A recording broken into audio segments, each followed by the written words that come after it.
آئیے اٹھیں آپ جو ہے آپ قوم آپ سے متمنی ہے کہ آپ قوم کو انصاف دیں, لوگوں کو بنیادی حقوق دیں, آئین پر عملداری کروائیں, کیونکہ اس وقت جو ہے سرزمین بے آئین بن چکی ہے پاکستان. اور پھر سائفر کے مقدمے کی میں نے انہیں ایک ایک شک پڑھ کے سنائی کہ وزیر اعظم کا یہ فرض تھا وزیر اعظم کا کہ وہ قوم کو اعتماد میں لے کہ یہ امریکہ کا ایک ڈونلڈ لو ایک اسسٹنٹ سیکرٹری جو ہے یہ دھمکی دے رہا ہے پاکستان کو. تو یہ انہوں نے اپنے کار سرکار کی ادائیگی میں انہوں نے اپنا فرض پورا کیا جب قوم کو یہ جو ہے اعتماد میں لے کر ان کو بتایا. تو اس میں کون سا جرم ہے؟ اور پھر دوسری بات ہے, اس میں کون سی تنصیبات جو ہے خطرے میں پڑ گئی ہیں؟ 1923 کے ایکٹ کا ایک ایک شک پڑی, اور میں نے بتایا کہ یہ 1923 کا سیکرٹ ایکٹ جو ہے آفیشیل سیکرٹ ایکٹ 1923 یہ تاج برطانیہ نے ہندوستان کے باسیوں کو غلام رکھنے کے لیے بنایا تھا. کیا آج پاکستان کی حکومت استعمال کرے گی تاکہ پاکستانی 25 کروڑ کو غلام بنایا جا سکے اور بنایا رہے, بدستور رہے؟ تو خدا را یہ جو کلونیل ایرا کے قوانین ہیں ان کے تحت مت پاکستان کے عوام سے آزادی چھینے. اور ایک ایسا وزیر اعظم جس نے ایبسولوٹلی ناٹ کہا, ہم اسے جو ہے پابا سلاسل پہلے ہٹا بھی دیا تابع داری کرتے ہوئے, پابا سلاسل بھی کیا. اور ایک ایک شک میں نے پڑھ کے سنائی جس کا اطلاق نہیں ہوتا کسی طور پر بھی, نہ یہ پروہیبٹڈ ایریا تھا کیونکہ یہ جنگ کے زمانے میں بنائی گئی تھی.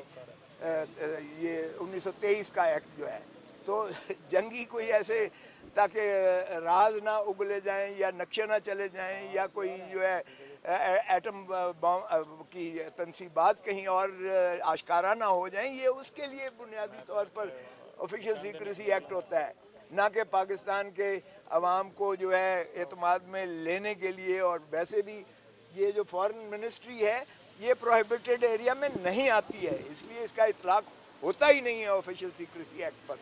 اور پرائم منسٹر کے حلف میں لکھا ہوا ہے کہ وہ اپنا جج کرے گا, باقی وزیر پرائم منسٹر کے حلف پرائم منسٹر سے اجازت لے کر کوئی چیز ڈسکلوز کر سکتے ہیں. سو آئین کی ایک ایک چیز میں نے ان کو پڑھ کر سنائی, پریمبل سے لے کر جس میں جو ہے اور ریاست کی تعریف میں صرف عوام ہے, اس میں کوئی اور شریک کار نہیں ہوتا ہے. تو ریاست میں بھی اور پھر تابع داری اور وفاداری ریاست اور آئین کی ہے, اس پر خدا را عمل کیجیے گا.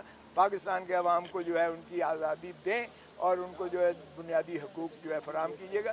ابھی وہ 2 بجے کے لیے دوبارہ رکھا ہے, ہماری جو ہے استدلال آرگومنٹس جو ہیں وہ ہم نے کنکلوڈ کر لیے ہیں. وہ میں نے تحریری جواب بھی 2 بجے دے دینا ہے اور 2 بجے دوسرے فریق کو سنیں گے, اور پھر مجھے اگر رائٹ آف ریپلائی کے لیے کچھ کہنا پڑا تو میں کہوں گا. آپ نے کہا ریاست عوام ہے, کوئی اور نہیں ہے. آپ کو کیا لگتا ہے آپ کے اتنے دلائل کے باوجود مقدمہ بنتا نہیں, پھر بھی کون ریاست پہ قابض ہے, بننے کی کوشش کر رہا ہے؟ اور دوسرا آپ نے کہا کہ اگر عمران خان کے اوپر مقدمہ ہے تو آفیشیل سیکرٹ ایکٹ کے تحت اور لوگ بھی اس زمرے میں آنے چاہیے. وہ کون لوگوں کی طرف آپ کا اشارہ تھا جن سے آپ نے کہا کہ جواب ابھی تک نہیں مانگا گیا؟ میں نے یہ کہا کہ نیشنل سیکیورٹی کونسل کے سامنے یہ معاملہ آیا سارا, انہوں نے کہا کہ یہ بلیٹنٹ انٹرفیئرنس ہے into the affairs of Pakistan. اور نیشنل سیکیورٹی کونسل میں نے کہا کسی کا بیان لکھا ہے, آرمی چیف کا اس وقت کا لکھا ہے, نیول چیف کا لکھا ہے, کیا جو ہے ایئر فورس چیف کا لکھا ہے, کیا ISI کے چیف کا لکھا ہے؟ وہ شامل تھے, شریک تھے اس میں جنہوں نے یہ کہا, ایک دفعہ نہیں دوسری دفعہ بھی شریک تھے. تو میں نے کہا ہمیں تو پتہ ہی نہیں ہے ان کے بیانات لکھے ہیں یا نہیں لکھے ہیں, ان سے پوچھیں کون سی آفیشیل سیکریسی ایکٹ اس میں ہوئی ہے. اور میں نے یہ بھی کہا کہ بدقسمتی سے بھٹو نے طاقت کا سرچشمہ عوام کہہ کے منضبط کر دیا, عوام کو مقتدر کیا آئین میں. آرٹیکل 7 میں صرف عوام ریاست ہے, عوام ریاست ہے. لیکن میں نے کہا بدقسمتی ہے کہ کبھی حکومت ریاست بن جاتی ہے, کبھی عدلیہ ریاست بن جاتی ہے, کبھی کوئی اور جو ہے مقتدر حلقے ریاست بن جاتے ہیں, اور عوام بیچاری رل گئی ہے. تو عوام کے ساتھ وفاداری آرٹیکل 5 میں ہے ریاست کی. کوثر صاحب بتائیے گا کہ آپ کی جو پارٹی کے ایک بڑے سینئر رہنما ہیں خورشید شاہ, انہوں نے کہا ہے کہ نواز شریف کے لیے جو ریڈ کارپیٹ بچھایا جا رہا ہے وہ نون لیگ نہیں بچھا رہی, کوئی اور لوگ ہیں. تو آپ کی پارٹی کے وہ بڑے سینئر رہنما ہیں, بتائیے گا کون لوگ ہیں وہ؟ دیکھیں صاف ظاہر ہے کہ یہ نواز شریف کا یہ PDM کا تسلسل ہے. یہ جس میں اگر فواد احمد فواد ہوگا, جس میں احد چیمہ ہوگا, جس میں ڈاکٹر عسکری ہوگا, تو وہ پھر تسلسل ہے. اور شرم آنی چاہیے. میں نے تو کل بھی کیا تھا, پرائم منسٹر کو پوچھے, اور امبیسڈر پاکستان کا یو کے کا وہ اس کو کیسے سی آف کرنے آیا تھا, اور ریاستی پروٹوکول ایک مفرور ایک سزا یافتہ شخص کو دے سکتے ہیں؟ اس کے ساتھ ہاتھ ملائے تو 7 سال سزا ہے, 216 تعزیرات ہے پاکستان میں, اور یہاں امبیسڈر جو ہے اس کو سی آف کرتا ہے. تو یہ اندھے کو بھی نظر آ رہا ہے, کیا دکھانے کی کوشش کر رہے ہیں کہ نواز شریف کو ہم 4تھی دفعہ وزیر اعظم بنانے جا رہے ہیں. یہ عوام جوتیاں مارے گی. آپ دیکھیں دھتکار کے جو ہے 18 مہینے میں انہوں نے کیا ہے, عوام کو انہوں نے جینا حرام کر دیا ہے عوام کا. نواز شریف آئے گا تو دودھ کی ندیاں بہہ جائیں گی, نواز شریف آئے گا تو لوٹ مار کر کے دھرتی ماں کا جو کچھ بچا ہے وہ بھی لے جائے گا, اگر نواز شریف کو دوبارہ آپ نے اقتدار دیا تو. عوام کو ریلیف کیا, 40 میں پیٹرول لیٹر کم کیا, آپ اس کو بھی بھائی نواز شریف کا اس سے کیا تعلق ہے؟ وہ دنیا بین الاقوامی طور پر ریٹ جو ہے تیل کا وہ فکس ہوتا ہے.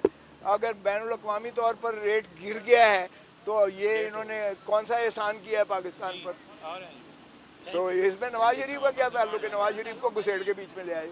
یہ تو اسحاق ڈار نے بھی کہا تھا, میرا نام ہی سنا ہے آنے کا تو ڈالر گر گیا ہے. صاحب نے کہا تھا 45 میں لیٹر پیٹرول کر دوں, وہ بیان کہاں پہ ہے آج کل؟